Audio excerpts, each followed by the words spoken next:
He left a comment on the internet describing a cave entrance shaped like a perfect letter M, and he said that as he approached it, his entire body began to vibrate.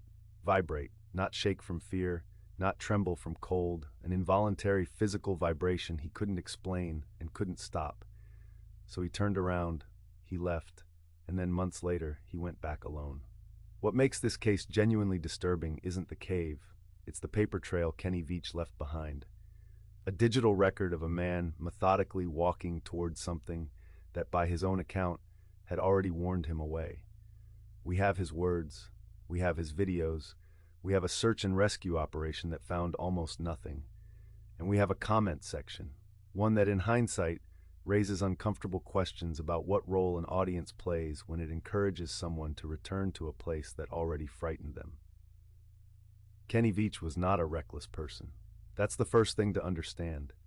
He was an experienced solo hiker based in the Las Vegas area who had spent years traversing some of the most hostile terrain in the American Southwest, a man whose YouTube channel documented that experience in considerable detail.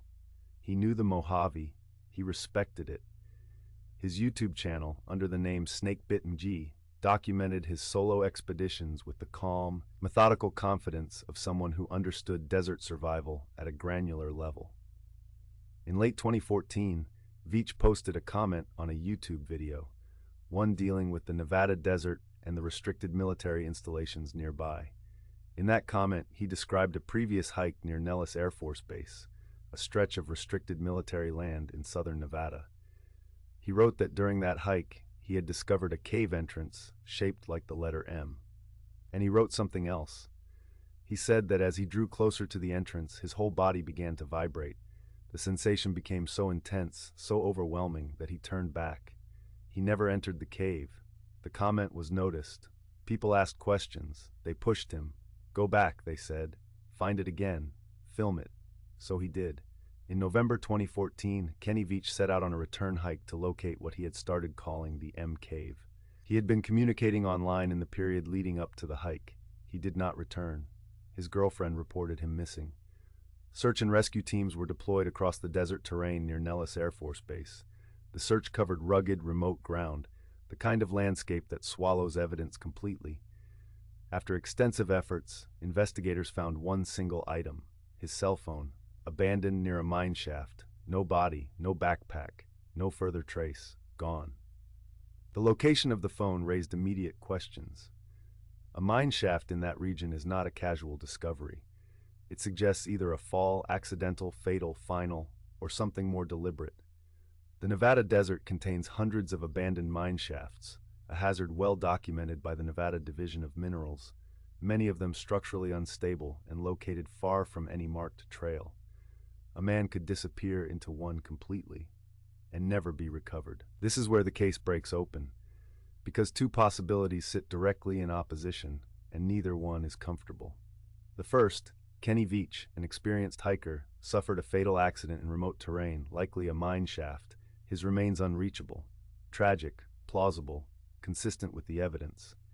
The second possibility is harder to dismiss than it should be, that the online community's pressure to return to a place that had already frightened him played a direct role in his death. He said his body vibrated. He turned back, and then the internet told him to go again. He went. Remember what I said at the start, he left a digital record. His YouTube videos still exist.